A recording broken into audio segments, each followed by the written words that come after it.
ప్రతి ఒక్కరు కూడా ప్రతి ఇంటి నుంచి వచ్చి వంతులేసుకొని రిలే నిరాహార దీక్షలు చేసి ప్రతి గ్రామాన్ని కూడా యుద్ధ క్షేత్రంగా మార్చిండ్రో ఆ తెలంగాణ ఇవాళ ప్రశ్నిస్తూ ఉన్నది. తెచ్చుకున్న తెలంగాణ లోపల ఉద్యోగాలు ఎవరికి వచ్చినాయని ప్రశ్నిస్తూ ఉన్నది. ఆ క్రమం లోపల ఏవైతే గ్రూప్ 1 లోపల అవకతవకలు జరిగినాయో వాటన్నిటిని సరిదిద్దుకోవాల్సిన అవసరం ఉన్నది. ఎందుకంటే మన తెచ్చుకున్నటువంటి నిధులు నియామకాల్లో జరిగినటువంటి పెద్ద లోపం ఏదైతే ఉన్నదో దాన్ని సరిదిద్దుకోకపోతే భవిష్యత్ తరాలు కూడా నష్టపోవాల్సి ఉంటుంది. కాబట్టి వేలాది మంది యువకులు విద్యార్థులు ఈరోజు ఈ ఉద్యోగాల కోసము ప్రభుత్వ ఉద్యోగాల కోసం తెలంగాణ ఏదైతే వస్తుందని కొట్లాడినో అది ఇలా ప్రశ్నార్థకంగా మిగిలింది. కాబట్టి దానికి నిరసనగా గ్రూప్ 1 ఉద్యోగ పరీక్షలు ఏదైతే జరిగినాయో దాన్ని తక్షణమే రద్దు చేసి మళ్ళీ పకడ్బందీగా ఎలాంటి లోపాలు లేకుండా నిర్వహించాలన్న డిమాండ్తో ఈ యొక్క దీక్షను కవితక్క గారి ఆధ్వర్యం లోపల తెలంగాణ జాగృతి నిర్వహిస్తూ ఉన్నది. ఈ యొక్క నిరసన దీక్షను ఉద్దేశించి మాట్లాడవలసిందిగా తమ్ముడు రవి రాథోడ్ గారిని కోరుతా ఉన్నాం.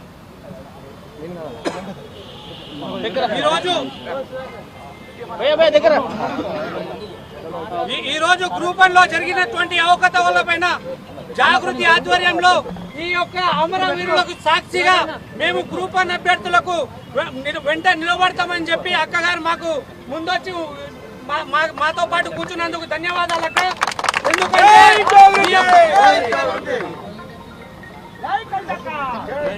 ఎందుకంటే ఈ రోజు స్టార్టింగ్ నుంచి ఇప్పుడు ఎండింగ్ వరకు ప్రతి ఒక్క స్టేజ్ లో అన్ని అవకతవకలే.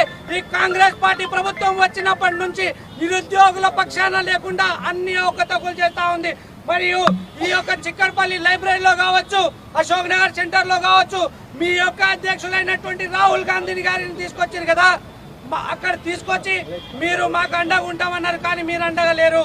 దాంతో పాటు ఈ యొక్క గ్రూప్ 1 అనేటువంటి సెలక్షన్ ఏదైతే జరిగిందో అందులో GO-29 తీసుకొచ్చి మా యొక్క SC ST BC మైనారిటీ అనగారిన పిల్లల యొక్క మనుషులను బాధ పెట్టిరు. ఈ పాత జీవో ప్రకారంగా 55 ప్రకారంగా ఇవ్వండి అని మేము మొరబెట్టుకుంటే 503 పోస్టులకు గత ప్రభుత్వం కేసీఆర్ గారు GO 55 ప్రకారంగా నియామకాలు చేద్దామని చెప్పి GO 55 తెస్తే మీరు దొంగతనంగా దొంగచాటుగా కొన్ని నెలలు దాపెట్టి మీరు GO-29 తీసుకొచ్చి మా పైన రుద్దిరు కదా. 60 పోస్టులు మిమ్మల్ని ఎవరు అడిగిరనేటువంటి తెలియజేస్తా ఉన్నాం.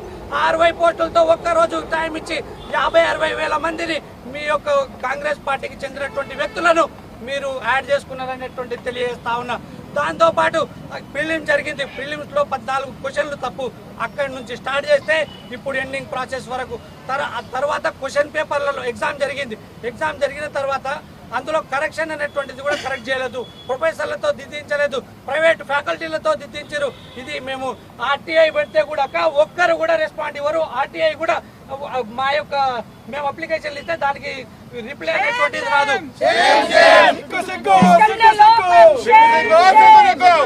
దాంతో పాటు ఈ గ్రూప్ 1 లో అనేటువంటిది ఒక కరెక్షన్ ప్రాసెసే కాదు, రిజల్ట్ ఇచ్చేటప్పుడు కూడా ఎక్స్ట్రా అనేటువంటిది 10 నుంచి 18 మంది అనేటువంటిది ఇచ్చారు కదా. వాళ్ళు ఎవరనేటువంటిది మేము ఇప్పటి వరకు అడుగుతా ఉంటే ఏ ఒక్క సమాధానం చెప్పారు. అది ఖచ్చితంగా తెలియజేస్తా ఉన్నా మేడం. కాంగ్రెస్ పార్టీకి చెందినటువంటి బడా నాయకుల యొక్క కుటుంబ సభ్యులే బంగారం షాపులు ఉన్నటువంటి వ్యక్తులు ఏ విధంగా వస్తారు. ఈ రోజు అపాయింట్మెంట్ ఆర్డర్ ఇచ్చినప్పుడు 80 నుంచి 100 BMW కార్లు ఉంటాయి. వాళ్ళ యొక్క కొడుకులకు ఏ విధంగా వస్తుంది? మేము కదా చదువుకున్నది, మాకు కదా అన్యాయం జరిగింది, అంత ధనవంతులకు మీరు ఏ విధంగా ఇస్తారన్నటువంటి తెలియజేస్తా ఉన్నాం. వాళ్ళకి ఎవరైతే దొంగలు ఉన్నారో వాళ్ళందరికీ ఖచ్చితంగా ఈ యొక్క TGPSC కావచ్చు, ఈ ప్రభుత్వం కావచ్చు, వాళ్లకు చెప్పేంత వరకు మేము ఈ పోరాటాన్ని ఆపమని తెలియజేస్తా ఉన్నాం. దాంతో పాటు ఈ యొక్క ప్రభుత్వం చేసినటువంటి అన్యాయాల మీద నిరుద్యోగుల పక్షాన జాగృతి అనేటువంటి